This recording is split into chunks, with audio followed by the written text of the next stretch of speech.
नमस्कार मंडळी, सुभाषित रत्नांनी या उपक्रमात आपल्या सगळ्यांचं मनपूर्वक स्वागत। आधी आजचं जे सुभाषित आहे ते आपण बघूया। यस्य षष्ठी चतुर्थी च विहस्य च विहाय च अहं कथं द्वितीया स्यात् द्वितीयास्यामहं कथं। श्रोते हो, हे जे सुभाषित आहे ना, या सुभाषिताची आधी थोडी प्रस्तावना सांगते।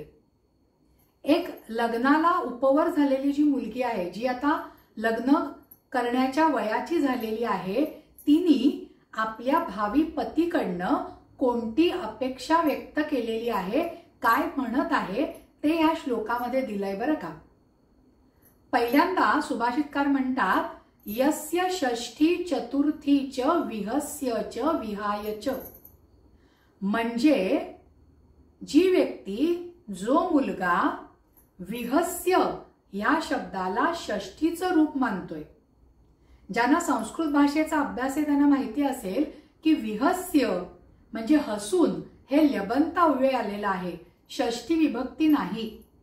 पण त्या मुलाला विहस्य ही षष्ठी विभक्ती जर का वाटत असेल, विहाय विहाय म्हणजे सोडून ही जर का चतुर्थी विभक्ती जर का वाटत असेल, हे सुद्धा ल्यबंत अव्यय आहे।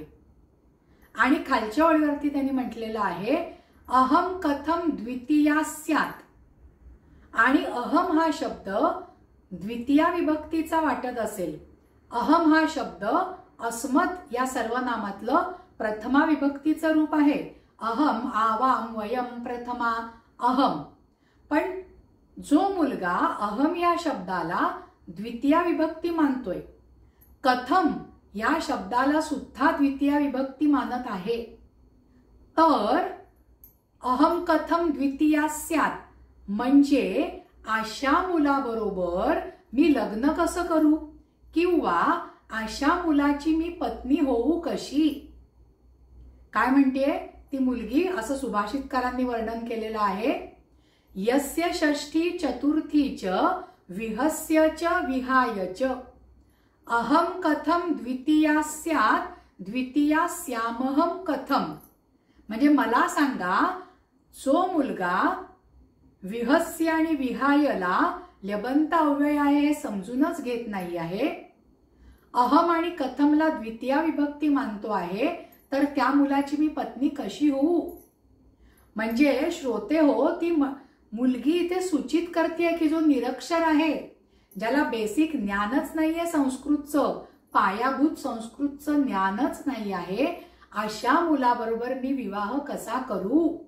म्हणजे होणाऱ्या पतीकडनं तिची अपेक्षा व्यक्त होते आहे की त्याला संस्कृत भाषेचं ज्ञान पाहिजे, संस्कृत भाषेचा अभ्यास पाहिजे।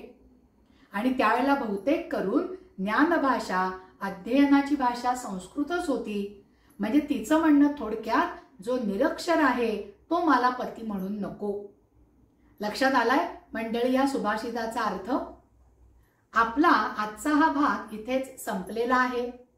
तुम्हाला जर का हा भाग आवडला असेल तर या भागाला लाईक करा, या भागाला शेअर करा, आणि अश्विनी साठे नावाचं जे यूट्यूब चॅनल आहे त्याला सबस्क्राईब केलं नसेल तर लगेचच सबस्क्राईब करा, म्हणजे येणाऱ्या प्रत्येक व्हिडिओचं नोटिफिकेशन तुम्हाला लगेचच मिळत जाईल। धन्यवाद मंडळी।